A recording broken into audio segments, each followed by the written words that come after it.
TV और मैं हूं आपके साथ नंदिनी यादव। स्वागत है आप सबका हमारे खास कार्यक्रम हेल्थ मंत्रा में। हेल्थ मंत्रा में हम सेहत से जुड़ी हर छोटी बड़ी जानकारी आप तक पहुंचाते हैं और आज हम बात करेंगे मानसिक रोग के बारे में।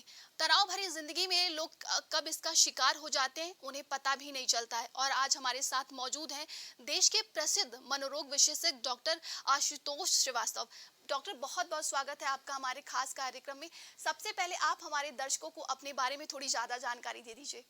मेरा नाम डॉक्टर आशुतोष है और मैं क्लिनिकल साइकोलॉजिस्ट होने के साथ साथ एक काउंसलर भी हूँ। मानसिक रोग से जुड़े हुए तमाम मुद्दों के ऊपर पिछले 15-20 साल से हम लोग काम कर रहे हैं और मानसिक रोगों के इलाज में साइकोथेरेपी और काउंसलिंग सबसे प्रभावी इलाज का माध्यम है और साइकोथेरेपी और काउंसलिंग के माध्यम से हज़ारों लोगों को इस समस्या से, विभिन्न प्रकार के मानसिक रोगों से जी डॉक्टर, सबसे पहले आपसे ये जानना चाहेंगे कि ये मानसिक रोग होता कैसे है, क्या इसका समाधान है, कैसे ये लोगों में बढ़ता चला जाता है, लोगों को पता भी नहीं चलता है।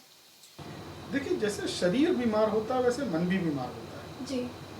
आमतौर पे मानसिक रोग का मतलब लोग पागलपन समझते हैं, बिल्कुल। पर ऐसा है नहीं। शरीर की बीमारियां जैसे सर्दी जुकाम बुखार से लेकर कैंसर टाइप हेपेटाइटिस तक है, वैसे ही मन की बीमारियां भी नॉर्मल एंजाइटी डिप्रेशन से लेकर गंभीर मानसिक बीमारियां जैसे स्किज़ोफ्रेनिया वगैरह तक हो सकती हैं। तो ऐसा नहीं समझना चाहिए कि अगर मानसिक रोग है या किसी को मानसिक बीमारी है तो कोई एक बीमारी है। जैसे शरीर की 2000 बीमारियां हो सकती हैं, वैसे मन की भी 2000 बीमारियां हो सकती हैं। अगर मूल रूप से हम इसको कैटेगराइज करें तो कैटेगरी है एंजाइटी डिसऑर्डर्स की, जिसमें घबराहट, बेचैनी, उलझन जैसे लक्षण दिखाई देते हैं। एक मूड डिसऑर्डर है जिसमें मन की समस्या होती है। इसमें एक वर्जन है अवसाद का, जिसमें मन बहुत लो फील करता है, उदास रहता है, दुखी रहते हैं। इसी का एक दूसरा वर्जन है जहाँ पर, जिसको बाइपोलर डिसऑर्डर भी बोलते हैं, कि कुछ समय तक मन उदास रहेगा, एनर्जी लो रहेगी और कुछ दिनों के लिए मन बिल्कुल अत्यधिक प्रसन्न हो जाएगा। तो कहते हैं ना, अति किसी भी चीज़ की बुरी होती है, तो वैसे अति की खुशी भी बुरी है और अति का दुख भी बुरा है। फिर एक पर्सनालिटी डिसऑर्डर्स भी होते हैं, नशे से जुड़ी हुई बीमारियां भी होती हैं, एडजस्टमेंट रिलेटेड प्रॉब्लम्स भी होती हैं मानसिक रोगों में जी। और बच्चों से जुड़ी कुछ स्पेसिफिक बीमारियां हैं जैसे ऑटिज्म है, ADHD है। महिलाओं से जुड़ी कुछ स्पेसिफिक बीमारियां हैं जैसे पोस्टपार्टम डिप्रेशन है। तो हर आयु वर्ग के लिए अलग अलग बीमारियां हम लोग देख सकते हैं। कुछ बीमारियां हैं जो कॉमन हैं, फिर कुछ गंभीर बीमारियां हैं जिनको हम साइकोसिस कहते हैं, उसके अपने लक्षण हैं, जिसमें स्किज़ोफ्रेनिया है या डिल्यूजनल डिसऑर्डर्स हैं। साइकोसिस का मतलब बेसिकली ये हुआ कि व्यक्ति का वास्तविकता से संबंध खत्म हो गया। तो बहुत सारे लोगों को आपने देखा होगा कि वो अपनी ही दुनिया में रहने लगते हैं, बाकी दुनिया से उनका कोई लेना देना नहीं है। जो वो सोचते हैं उसी को सच मानने लगते हैं। कई बार ऐसी चीज़ें दिखाई सुनाई देने लगती हैं जो बाकियों को नहीं दिखाई देती और लोग समझते हैं कि भूत प्रेत है। तो ये सब मानसिक रोगों के ही लक्षण हैं और इनका इलाज किया जा सकता है। साइकोसिस के केसेस में हालांकि साइकोथेरेपी के साथ साथ दवाओं की भी ज़रूरत होती है। डॉक्टर, अब ये जानना चाहेंगे कि मानसिक रोग जब होता है तो उससे सावधानियां कैसे, लोगों को पता कैसे चले कि उनको वो मानसिक रोग से वो पीड़ित हो रहे हैं, कैसे उन्हें सावधानियां क्या कुछ दिया जा सकता है? ज़्यादा नहीं, कुछ 4-5 चीज़ों का अगर आप ध्यान रखें, 4-5 चीज़ों पर अपनी नज़र बनाए रखें तो बहुत आसानी से पहचाना जा सकता है। जी। पहला तो ये है कि जो आपका बायोलॉजिकल साइकिल है वो बदल जाए। जैसे भूख एक बायोलॉजिकल फंक्शन है। बिल्कुल। भूख अचानक से कम लगने लगे या ज़्यादा लगने लगे। नींद दूसरा बायोलॉजिकल फंक्शन है, अचानक से ज़्यादा लगने लगे या कम लगने लगे। शरीर में एनर्जी अचानक से ज़्यादा लगने लगे या कम लगने लगे। इस तरीके से अगर बायोलॉजिकल फंक्शंस में बदलाव आ रहा है तो उसको हम लोग ऑब्जर्व करें, हम लोग समझ सकते हैं कि कुछ तो गड़बड़ है। कोई ज़रूरी नहीं कि बीमारी हो, पर हो सकता है बीमारी की शुरुआत। दूसरा, व्यक्ति का जो मूल स्वभाव है। कुछ लोग अंतर्मुखी होते हैं, कुछ लोग बहिर्मुखी होते हैं, कुछ लोग बहुत बोलते हैं, कुछ लोग बिल्कुल अपने आप में रहते हैं, कुछ लोग बहुत पढ़ने वाले होते हैं, कुछ लोग को पढ़ाई में बिल्कुल मन नहीं लगता। तो जो मूल स्वभाव है अगर उसमें बदलाव आ रहा है तो भी चिंता कर लें कि ये अचानक से क्या हो गया। कई बार आपने सुना होगा लोगों को, अच्छे भले थे, अभी 3 दिन पहले तो ठीक थे, पता नहीं ये क्या करने लगे। तो अचानक से बदलाव आ जाए। तीसरा एक जो सामाजिक मर्यादा है व्यवहार करने का, उचित अनुचित, कि हम सोशली अप्रोप्रिएट बिहेवियर जिसको कहते हैं, अगर व्यक्ति वो ना कर पाए, वो करने में उसको दिक्कत आए, समझ ना पाए कि कहाँ पर क्या करना है। अभी 3 साल का बच्चा या 5 साल का बच्चा वो व्यवहार करे तो ठीक है, पर एक 18 साल का व्यक्ति अगर वही व्यवहार करे तो समस्या है। तो सोशली इनअप्रोप्रिएट बिहेवियर करने लगे, या उसकी रोजमर्रा की जो जिंदगी है, व्यक्तिगत या व्यावसायिक, वो नकारात्मक रूप से प्रभावित होने लगे कि पर्सनल काम अपने अच्छे से नहीं कर पा रहे हैं, प्रोफेशनल लेवल पर डिस्टर्बेंसेस हो रहा है, वर्क प्लेस पे प्रॉब्लम्स आ रही हैं। तो ये 4-5 चीज़ें हैं, इनका अगर ध्यान रखेंगे तो हम लोग चिंता कर सकते हैं। और अगर ये लक्षण मान लीजिए 2 हफ्ते से ज़्यादा सर्वाइव कर जाए तो डेफिनेटली आपको फिर प्रोफेशनल की सहायता लेने की ज़रूरत है। अब इन लक्षणों को हम 4 कैटेगरी में बांट भी सकते हैं आसानी से समझने के लिए। तो पहला कैटेगरी है मूड का, इमोशंस का, यानी हम इमोशनली डिस्ट्रेस महसूस करने लगे, मन खराब रहने लगे, मन चिंतित रहने लगे, उदास, बेचैन, घबराहट, कोई भी ऐसा इमोशन जो कोई एक इमोशन, जैसे हम आप हैं तो दिन में अगर हम देखें तो हम 50 इमोशन एक्सपीरियंस करते हैं, कभी खुश होते हैं, कभी दुखी होते हैं, कभी गुस्सा होते हैं। पर अगर कोई एक इमोशन ऐसा है कि वो कंसिस्टेंट बना हुआ, बाकी चीज़ें आ जा रही हैं, तो इसका मतलब वो टिक गया है। अब अगर ये इमोशन टिक जाए आपके साथ तो चिंता करने की जरूरत है। दूसरा है बिहेवियर्स, यानी हम अप्रोप्रिएट बिहेवियर जो हमारा होना चाहिए, हमारी आयु के अनुरूप, हमारे सोशो इकोनॉमिक स्टेटस के अनुरूप, हमारी शिक्षा के अनुरूप, हमारे जेंडर के अनुरूप, हम वो अप्रोप्रिएट बिहेवियर नहीं कर पा रहे हैं, माल फंक्शन कर रहे हैं, इनअप्रोप्रिएट बिहेवियर कर रहे हैं, तो ये दूसरी कैटेगरी सिम्टम्स। तीसरी कैटेगरी है विचारों की, कि हमारे विचार नकारात्मक आने लगे हैं या डिस्फंक्शनल आने लगे हैं। आप सीधी बात भी कहिए तो हम बिल्कुल उसको एक दूसरी दिशा में ले जा रहे हैं। और चौथा है कॉग्निटिव फंक्शंस, जैसे हम भूलने लगे, हमारी याददाश्त कमजोर होने लगी, हमारे डिसीजन मेकिंग पुअर हो गई, हमारी प्रॉब्लम सॉल्विंग पुअर हो गई। तो ये 3-4 तरीके के अगर लक्षण हैं, इसके अलावा अगर हम जोड़ना चाहें तो फिजियोलॉजिकल प्रॉब्लम्स भी हो सकती हैं। बहुत सारे केसेस में अब हम लोग देखते हैं कि डायबिटीज़ के केस हों, आर्थराइटिस के केस हों, हाइपरटेंशन के केसेस हों, तो ये जो फिजियोलॉजिकल रिस्पॉन्स है इसमें भी बदलाव आने लगा है। तो अगर ऐसी चीज़ें हैं तो तुरंत डॉक्टर से कंसल्ट करना ज़रूरी है, और वहाँ से आपको एक सही रास्ता मिल सकता है कि अगर मानसिक रोग हैं या शारीरिक कारणों से भी कई बार ऐसा हो सकता है, पर वो समय है जब आपको सलाह लेने के लिए, सहायता लेने के लिए आगे। जी डॉक्टर, आपने कई इस तरह के सिम्टम्स बताए हैं, तो आजकल भाग दौड़ भरी जिंदगी में लोग इतना टाइम नहीं निकाल पाते हैं, तो कैसे मानसिक रोग से बचा जाए? देखिए, मानसिक रोग के कई कारण हैं। एक कारण तो जेनेटिक है, जो बहुत सारी दूसरी बीमारियों में है, लेकिन इसके खतरे को कम जरूर किया जा सकता है। खतरे को कम करने के लिए जैसे शरीर की एक्सरसाइज हम करते हैं, फिट रहने के लिए अच्छा खाते हैं, अच्छी एक्सरसाइज करते हैं, वैसे मन को भी फिट रखने के लिए बहुत सारी चीज़ें हमको करनी चाहिए, जिसमें से अगर हम कहें कि एक फिजिकल एक्सरसाइज बहुत इम्पोर्टेंट है। दूसरा, सोशल सपोर्ट सिस्टम बनाकर रखना। आज की इस भागदौड़ बड़ी ज़िंदगी में सामाजिक संबंध हमारे कमज़ोर होते जा रहे हैं। वो एक गाना था कि एक में भी तन्हा है और 100 में भी अकेले। तो ये जो फीलिंग ऑफ लोनलीनेस है, ये बहुत मुश्किल पैदा करती है, हम किसी से कनेक्ट नहीं। डॉक्टर, बिल्कुल जैसे कि सोशल मीडिया जब से आया है, लोगों के मोबाइल में, जब से मोबाइल में लोग घुसने लगे, तब से देखा कि लोग वास्तविकता दुनिया से दूर ही जाने लगे हैं। तो फिर मोबाइल पे लोग, अच्छा मज़ेदार बात यह है कि मोबाइल पे लोग जाते हैं अपना लोनलीनेस दूर करने के लिए, बिल्कुल, लेकिन ये बिल्कुल वैसा ही है कि भूख लगी और पिज़्ज़ा खाने के लिए आप मोबाइल पे चले जाएं कि पिज़्ज़ा की फ़ोटो देख के पिज़्ज़ा खा लेंगे, लेकिन भाई पेट तो तभी भरेगा जब असली पिज़्ज़ा पेट में जाएगा। ऐसे ही जो सोशल नीड है, सोशल नीड फॉर कनेक्टेडनेस है, वो तभी पूरी होगी जब हम रियल संबंधों में इन्वेस्ट करेंगे, लोगों से मिलेंगे, लोगों से कनेक्ट करेंगे, लोगों से बात करेंगे। साइकोलॉजी में एक थियरी है, मैस्लो की थियरी, वो कहते हैं कि कुछ नीड्स हैं, उन नीड्स का पूरा होना बहुत ज़रूरी है हेल्थी रहने के लिए, मेंटल हेल्थ के लिए।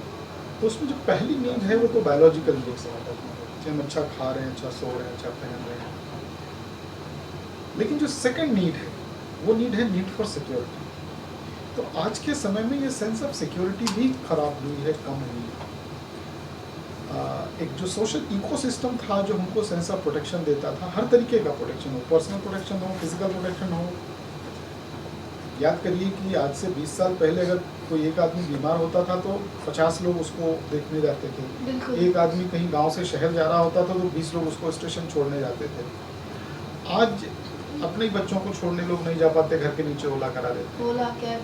तो ये जो एक सोशल सपोर्ट सिस्टम था जो हमको एक सेंस ऑफ सिक्योरिटी भी देता था और उससे हायर एक नीड फॉर बिलोंगिंग, वो नीड भी देता था। ये दोनों नीड्स का फुलफिलमेंट इस चेंजिंग टाइम के साथ मुश्किल हुआ है और डेफिनेटली लाइफस्टाइल चेंजेस, अलग अलग शिफ्ट में लोग काम कर रहे हैं, खाने का टाइम नहीं है, सोने का टाइम चेंज हो गए, तो जो बेसिक नीड है, बायोलॉजिकल नीड्स हैं, वो भी अनफुलफिल्ड रह जा रहे हैं। तो ये सब आपस में ऐसा गड्ढमड्ढ हो गया है कि जब तक कंप्लीट लाइफस्टाइल मॉडिफिकेशन ना किया जाए, कुछ हेल्दी हैबिट्स जैसे माइंड के लिए आपको माइंडफुलनेस की प्रैक्टिस कर सकती हैं आप, थोड़ा प्राणायाम या ब्रीदिंग की एक्सरसाइज कर सकती हैं, थोड़ा फिजिकल एक्सरसाइज कर सकती हैं, अच्छा खाने की क्वालिटी अपनी। और मज़ेदार बात यह है कि खाने में टेस्ट बहुत आ गया है, तो भूख ना भी हो तो हम खाते रहते हैं। तो जब भूख हो, जितनी भूख हो उतना ही खाएं।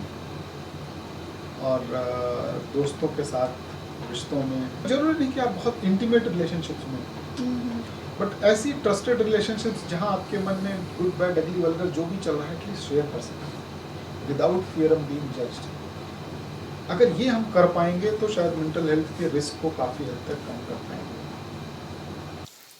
डॉक्टर, अगला सवाल ये रहेगा आपसे कि लोग, जैसा कि आपने पहले भी बताया कि भूत प्रेत में विश्वास कर लेते हैं, फिर वो अलग अलग जगह जाने लगते हैं, तो मानसिक रोग के लिए कहाँ लोग जाएं, इससे पीड़ित जो व्यक्ति है वो कहाँ पर अपना सही इलाज कराए? देखिए, जब आप कहती हैं रोग, तो रोग का इलाज होता है चिकित्सक के पास। तो पहला काम आपको ये करना है कि जैसे ही मानसिक रोग का कोई लक्षण जो मैंने बताया, वो लक्षण या अन्य लक्षणों के बारे में भी आप आजकल इंटरनेट पर बहुत सारा डेटा अवेलेबल है, आप पढ़ें। और जैसे ही आपको लगता है कि कोई मानसिक रोग जैसी संभावना है तो पहला काम करें, डॉक्टर के पास जाएं, इलाज शुरू करें। उसके बाद आपको जो करना है करें। हम आपकी आस्था पर कोई मना नहीं लगा रहे हैं, लेकिन इलाज का काम इलाज है। अगर मान लीजिए किसी के पेट में पथरी है या ब्रेन में ट्यूमर है तो ठीक है, हो सकता है पूजा करने से, प्रार्थना करने से कुछ कृपा हो जाए, और भक्ति का और फेथ का बड़ा पावरफुल रोल है। उससे एनर्जी आती है, उससे उम्मीद बनती है और उससे एक पॉजिटिव माइंडसेट बनता है, रोग से लड़ने का एक हिम्मत आती है। तो आप वो करते रहें, लेकिन वो इलाज का सब्स्टिट्यूट नहीं, इलाज की जगह वो काम नहीं होगा। तो पहला काम इलाज, दूसरा काम दवा, दवा के बाद दुआ, बिना दवा के दुआ काम नहीं करेगी। डॉक्टर, अब ये जानना चाहेंगे कि मानसिक रोग जो क्या अलग अलग उम्र में कैसे आता है या एक ही उम्र में, इसकी भी कोई उम्र सीमा है क्या? अलग अलग बीमारियां हैं।